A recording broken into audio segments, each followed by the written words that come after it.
তাহলে মানে thank you. লিখিত নোটিশও খণ্ডন করা হয়েছে। জি না,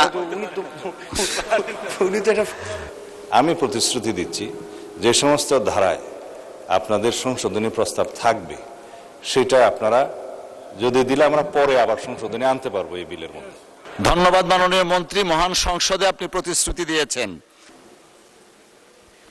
মাননীয় স্পিকার, রুলস অফ প্রসিজারের ৭৭ নম্বর ধারা অনুযায়ী মাননীয় স্পিকার আমরা লিখিতভাবে আপনার নোটিশ দিতে যাচ্ছি এবং এই বিষয়ে সুরাহ করার ডিসক্রিপশনটা মাননীয় স্পিকার সম্পূর্ণ আপনার, এবং আমরা লিখিতভাবে ধারা অনুযায়ী কোথায় কোথায় আমরা সংশোধনী দিচ্ছি সেটা লিখিত অনুযায়ী মাননীয় স্পিকার আমরা দিতে যাচ্ছি।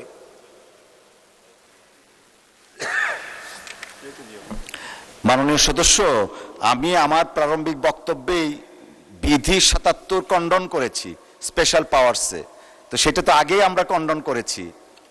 তাহলে মাননীয় থ্যাংক ইউ। স্পিকার লিখিত নোটিশও খণ্ডন করা হয়েছে। জি না, উনি তো এটা মাননীয় মন্ত্রী, মাননীয় স্বরাষ্ট্রমন্ত্রী। মাননীয় স্পিকার, মাননীয় সদস্যের বক্তব্য সঠিক আছে। এটা ডেমোক্রেটিক রাইট, পার্লামেন্টে আইন প্রণয়নের জন্য তারা সহযোগিতা করবেন, সংশোধনী দিবেন। কিন্তু আপনি খণ্ডন করে আজকে যেহেতু আমরা বিলটা অবিলম্বে বিবেচনার জন্য গ্রহণ করা হোক প্রস্তাব করেছি, এই অবস্থায় যেহেতু লিখিত তার এখন সংশোধনী দেয়া এবং সেটা সদস্যদের কাছে বিতরণ করার সময় নেই।